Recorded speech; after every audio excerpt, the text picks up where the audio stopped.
All right, here we go, another video. We're back in my kitchen for another one. My name is Derek from Simnett Nutrition. Thank you guys so much for joining me today. So I get people who are tagging me in photos of their food all the time and sharing their food pictures with me. And a lot of the time when it's not like the healthiest food, it often comes with a pretense like, this might not be healthy enough for you, but it's really delicious. Or this isn't Simnett Nutrition approved, but it's a really good recipe. And I'm like, whoa, whoa, whoa. Do you not realize that I enjoy my vegan treats just as much as the next guy? So today I thought it'd be fun to make a video to talk about my eating habits and how I balance my intake of maybe some less healthy vegan processed foods and the whole plant-based foods that I try and center my diet around. So I'm sure a lot of you out there think that I eat perfectly like 24/7, and that's just not the case. I mean, if you follow closely enough or you follow my Instagram stories, you will know that I am not completely shy of some vegan processed food every once in a while. But I know that you guys come to me for motivation on eating healthy and some tips and recipe ideas on like healthy meals. So I tend not to highlight the small amount of processed food that I eat very much on this channel.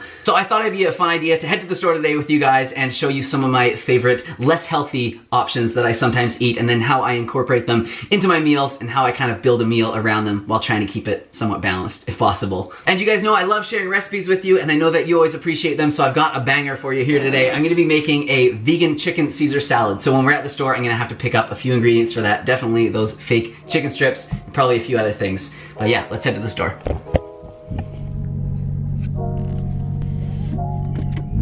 So as much as I think it's obviously a great goal to try and get 100% of our calories from whole plant-based foods, I also don't think that it's all that bad to have some less healthy food every once in a while, especially when it's surrounded by an otherwise healthy diet.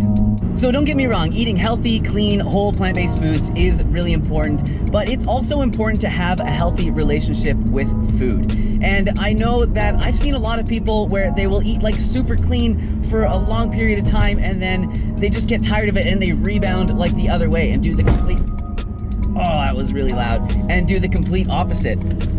There's another one coming up, hold on. Oh my gosh, this is like the worst road. What are they doing here? See ya. So all I'm trying to say is that we just don't want to become obsessive about our food. Of course, it's good to have good habits, but we also want to have fun and like enjoy ourselves and not be, you know, completely restricted to eating only the cleanest of clean foods. And what I do find interesting, if you guys have noticed, is that a lot of the people that have struggled to thrive on a vegan diet, they're not struggling because they're eating a little bit of processed food here and there, some brown rice pasta or some bread or whatever. It's usually the people that are on extremely super clean, restrictive diets that generally just aren't eating enough, aren't getting enough calories, aren't eating enough variety of foods. And I know that word orthorexia gets thrown around a lot, and you know, I see it. I do see people that are obsessively clean with their eating, and it leads to problems. But at the same time, I don't like to use that word that much because I feel like it does get misused, and it depends on the person who's using it, what they consider to be orthorexia. Like, there's a lot of times when I'm out and about and I will just decide not to eat anything, you know, wherever I'm at, because I just don't want to eat the food that's there because I know it's not going to make me feel good, it's not going to serve me. It's not because I'm like obsessed about this like cleanliness or anything, but I just know that it's not going to serve me. So somebody looking at that might look at me and be like, oh, he's orthorexic or whatever. Anyways, so just to be clear, I am not telling you guys to eat more processed foods, or that including more processed foods into your diet is going to improve your health by any means. That's definitely not the case, and if anything, it is the opposite. But I am just trying to show you guys that it is human and normal for us to enjoy these things every once in a while. And in fact, I believe that it's probably more harmful and worse for us to eat a extremely restrictive diet, you know, that possibly where we're not getting enough fat or enough calories or whatever, than it is to eat a diet that sometimes includes these processed foods. We're not all perfect, and especially me, I'm not perfect all the time, and I enjoy eating these things, and I don't feel guilty about them. I just eat healthy the rest of the time, and I'll enjoy these vegan treats every once in a while and just go on with my life. So yeah, anyways, that's just me. I'm almost at the store. Let's go get some junk food. Alright, so I'm just going to voice over this part so I didn't feel like blabbing away about junk food when I was in the grocery store here. So the first thing that we come upon are bars, and I must admit I used to buy and eat a lot of these, the protein bars, but honestly now I just like don't really crave them and don't really enjoy them when I do have them. I do like these like Lara bars. They're more of like an energy bar. but they're just like really minimal ingredients, and if you need a few calories when you're out or traveling or whatever, they're definitely really handy. But other than that, you know, I generally don't really get these anymore. I'd rather just have food. Grab some fruit or some nuts, seeds. So yeah, potato chips, woo, especially these ones, they used to be a big weakness of mine. But again, I've kind of grown away from it, and you know, I just stopped bringing them into the house, and eventually I just stopped getting cravings for those things. Granola, on the other hand, I haven't quite managed to break my addiction to, but I do try and make homemade granola sometimes. But you know, when I do have it, I'll just have like a couple spoonfuls on top of my smoothie bowl or something like that. Try not to go too crazy with it. So here we have the fake meats. These are the Gardein products. And you know what? They're pretty good. I'm not going to lie. If you're transitioning or you just like this kind of stuff, definitely worth trying. These ones are actually really good. The mango chipotle chicken fingers, but those were not the ones I was looking for. These are the ones I was looking for. Just the plain old crispy tenders. Oh, and they just got these Beyond products at the store near me, which is pretty awesome. Those Beyond sausages are amazing. And then there's a butcher. It's called the Good Butcher, Very Good Butcher, something like that, in a town nearby, and they get their stuff in here. Day of Pizza is also really good. I try not to eat these too much because I eat the entire pizza in one go. Like, there's no saving it, and it's a lot of sodium, and it's a lot of, like, really dry food, and I never feel great after having them, so I try not to have those too often. So pasta. Pasta is another processed food, and I will eat this quite a bit. I do really like brown rice pasta. Have it maybe, you know, a couple times a week. Just find it really convenient and easy to build meals around. Hey, yeah, I am Derek from Simnett Nutrition. No autographs, no, sorry. Just kidding. So if I had to put a number on it, I would probably say that I get about 80% or so of my calories from whole plant-based foods. Like, I really try and limit my consumption of processed foods, but it doesn't always happen. And so I try and limit like my fake meat intake to maybe once or twice a week.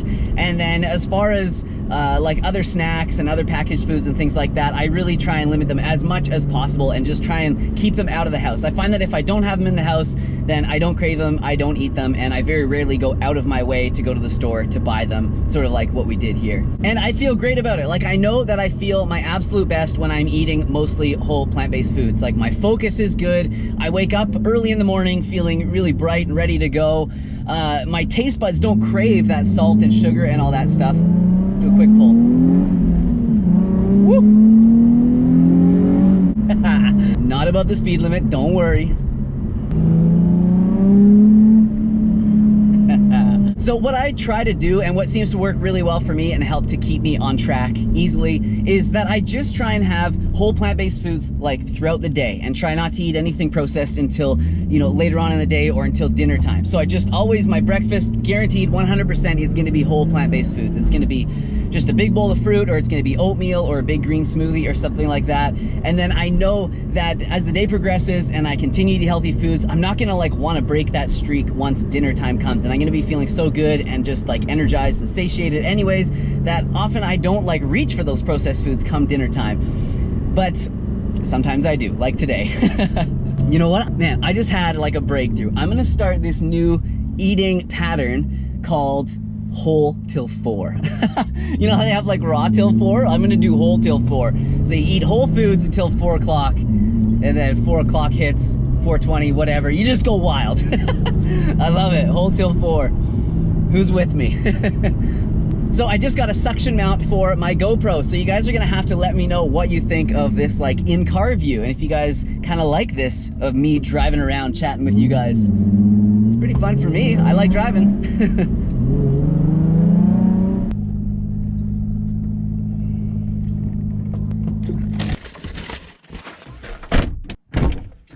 Crap, almost forgot my camera, almost forgot to bring you guys.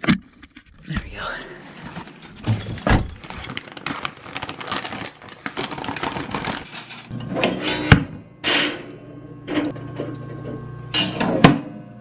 So as another little general rule, I try and make these packages of fake meats last at least 2 meals. So I'm not just like smashing the entire thing in one go. And I easily could. I mean, if you guys have ever had these, you know how easy they are to eat. Like, I could probably eat half a dozen of these packages without any problems. Just give me a bit of ketchup and a fork and leave me alone for a bit and I'll deal with it. So I know if I'm only having like half the package of this, I'm not getting most of my calories from processed foods. Most of the calories are gonna be coming from elsewhere in that meal, from whole plant-based foods. And that way I kind of just treat it like a bit of like a garnish or just an accent to an already healthy meal. The problem with most of these processed and packaged foods like these fake meats is that they're full of processed oils and processed grains, and that can cause them to be quite high in omega-6s and salt, processed soy, processed gluten, preservatives, and then often they have to add synthetic vitamins back into it to balance out the fact that they stripped all the nutrients out of it when they were processing. So it's clearly not something we want to be having a lot of, and that's why I try and like balance or like counteract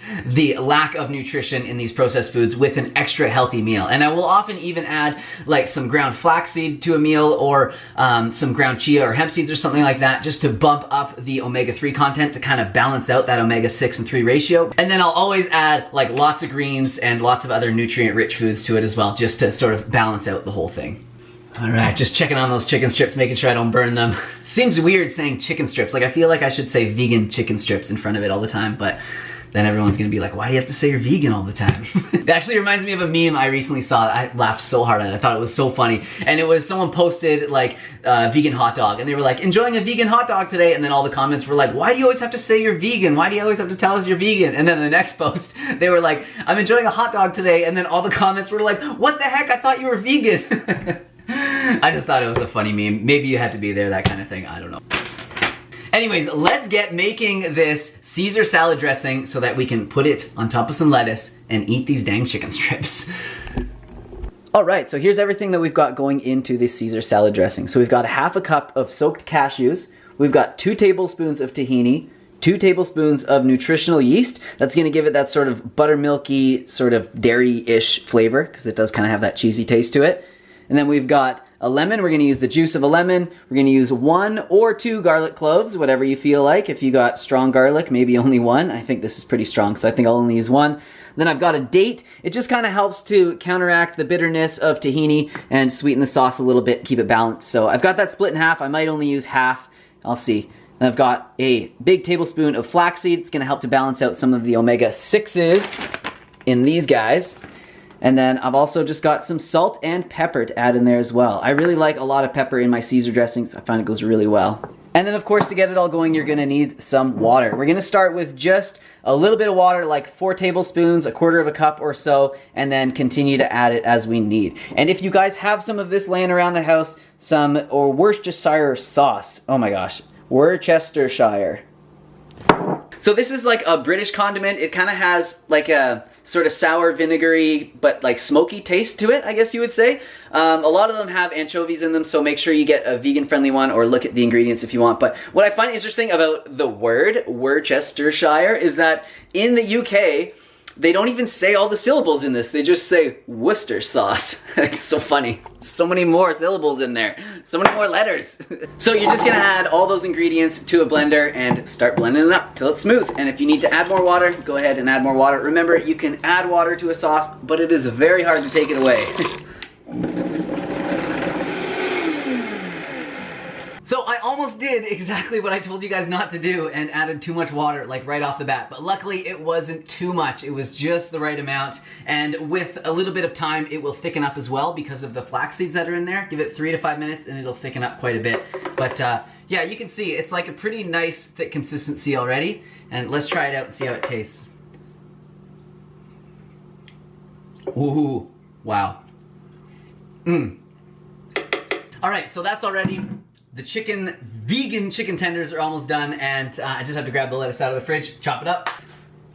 I think traditionally they rip and tear up the romaine lettuce for a Caesar salad, if I'm not mistaken, but I'm not a traditional guy, so I'm gonna cut this up.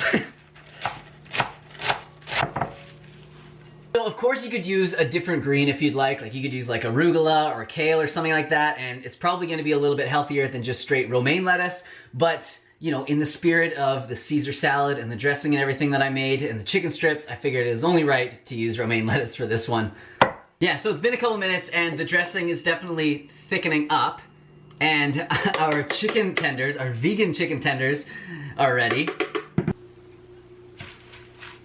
All right, so here we have it so far. You can see that I've added some chopped avocado to it. It's a really nice addition to this. And then I've mixed in some of the salad dressing, but not all of it. I like to leave a little bit and drizzle it on the top after.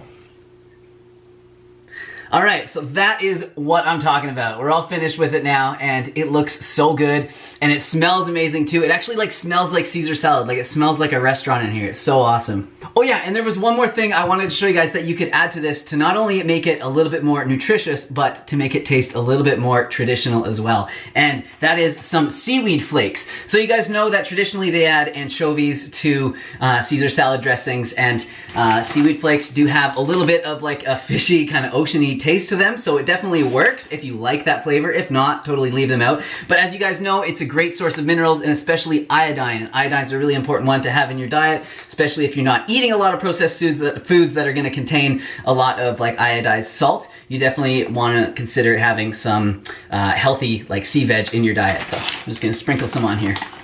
All right, I'm gonna pretend like I haven't been snacking on this the entire time I've been filming and try it for you guys and let you know how amazing it tastes. So let's try it out here. Act surprised, Derek. I know it's good. Whoa. This is so dang good. Holy crap. It's crazy how much these things look like chicken strips, and they actually taste like it quite a bit in this salad. I mean, I can't remember exactly what chicken tastes like. It definitely works really well in this salad. So what a time to be alive, where we have all these crazy different like fake meat options. It's just unreal. Like, it has never been easier to transition to a vegan diet. There's vegan chicken, there's vegan bacon, there's like vegan fish sticks even. The same company makes them, and they actually even have like DHA and EPA in them, the preformed elongated essential fatty acids. It's pretty amazing. But anyways, I love this meal. All right, so I think that's probably it for this video. If you guys enjoy this video, please hit the like. And if you guys do make this recipe, definitely tag me in it on Instagram and show me your creation. Let me know how you've enjoyed it. And let me know in the comments down below what you thought of this video. Definitely hit the like button if you guys can. It helps me out so much. It only takes a little bit of effort for you. Just move your mouse over it, click, click, hit that like button. It tells YouTube, hey man, this guy's doing good work. More people should see it. So I really do appreciate that. It'll help my channel grow. Help me to continue to spread this message of eating primarily whole plant-based foods and a tiny bit of processed foods. So thank you guys so much for watching this video all the way to the end. You know I do appreciate it, and I will see you guys very soon with another video. Peace.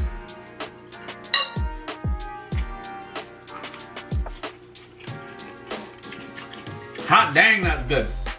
And you know what I just realized? Coco didn't bother us for the entire video. He was sleeping. Let's go wake him up. Hello. Oh, you were very good today. You didn't bug me at all when I was filming.